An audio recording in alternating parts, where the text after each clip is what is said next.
If I were to ask you what your favorite subject in school would be, there's probably a few expected answers. Would foods class be one of the options? Some of you have never even taken a foods class or even considered taking a foods class.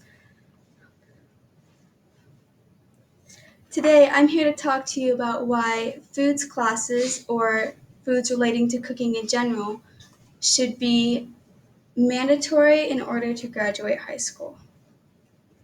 Today, we'll be going over why it matters, the dangers involved, and solutions in order to make sure all schools are able to afford this. So why does this even matter? Foods classes can actually have a bigger impact on our life than we may realize.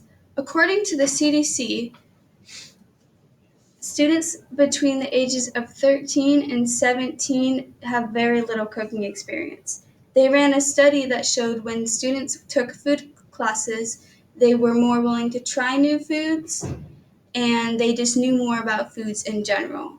This same study also took note of their BMI and blood pressure to see how the class's curriculum affected their body.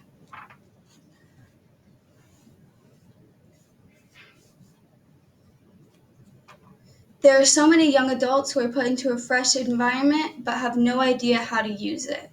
One day you might have your own kitchen and you might want to host people there, or even just yourself. You'll need to know how to use it. Isn't it too dangerous? There are many aspects to consider when eating food, and even more when cooking food.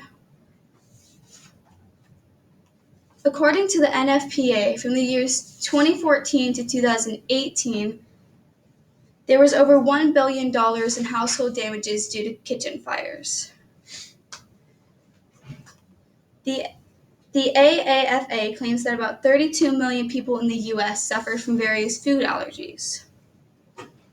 And PubMed gives us a statistic that 36% of people hospitalized for weapon injuries was related to kitchen knife use. In foods classes, you would learn about how to handle and prevent these situations from happening in the first place. What about schools that can't afford equipment? An article from BustedCoverage.com shows that in total, American high schools spend about $100 million on sports equipment and events every year. Some of this budget could be put towards equipment that is needed in a kitchen to provide food classes. There's also schools that provide different extracurriculars such as woodworking or general trade. These often require heavy-duty equipment that costs a lot of money. This could be balanced out in order to offer food classes or in order to offer the equipment needed for food classes also.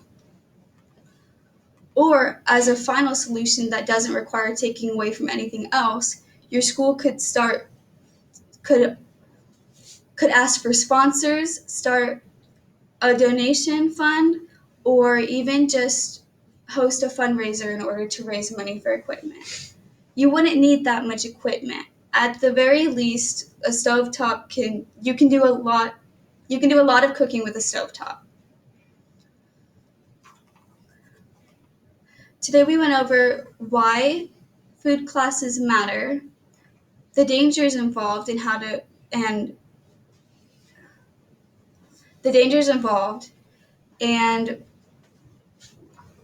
solutions in order to afford equipment. I hope you'll leave here today with a new insight into why cooking classes matter and how you could make sure you have one in every school in America. Thank you.